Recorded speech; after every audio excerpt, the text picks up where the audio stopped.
This is a clip from the Red Cow Arcade podcast. Did you watch a lot of this fandom, DC Fandome stuff? Should we fly through that? I'm probably aware of it, but I haven't been following it. Well, there was the Batman trailer. The Batman trailer I saw, yeah. Yeah. Looks sweet. Fucking great. Yeah, it's shocking that you can still surprise me with a Batman trailer. Yeah. It looks like, I don't know, like Seven, but it's Batman and it's sweet. And it seems like they're taking it in the probably the freshest possible direction at this point, which is like scale it back. Yeah. Make it like you don't have to make $200 million Batman movies. You can make $40 million Batman movies, $30 million Batman movies. Yeah. You can make like something that's it doesn't have to be. He does not have to fight a fucking monster in the third act. In fact, he should not. Yeah, he shouldn't. Not that the Nolan movies had that per se, but they did have giant spectacle third acts, generally.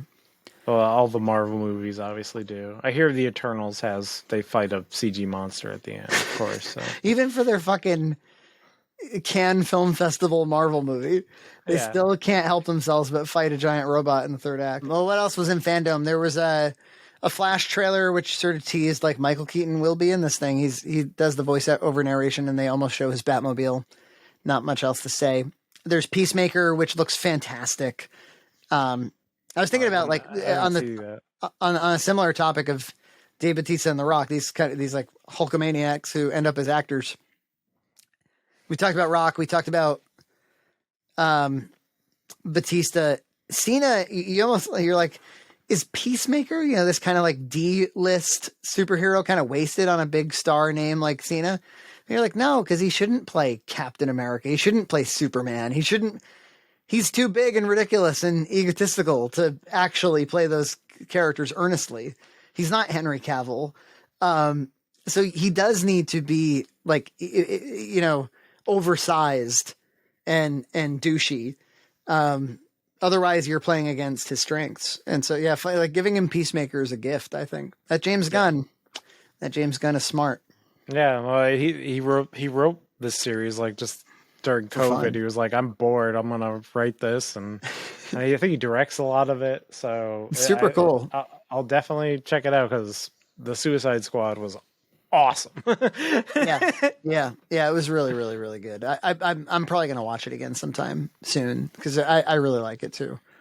It was surprising to hear that he was bored during COVID. I'm like, doesn't the most in demand director of our time right now have something to do no matter what, but I guess maybe he was. There was probably a few weeks where they were actually locked down, Yeah, right.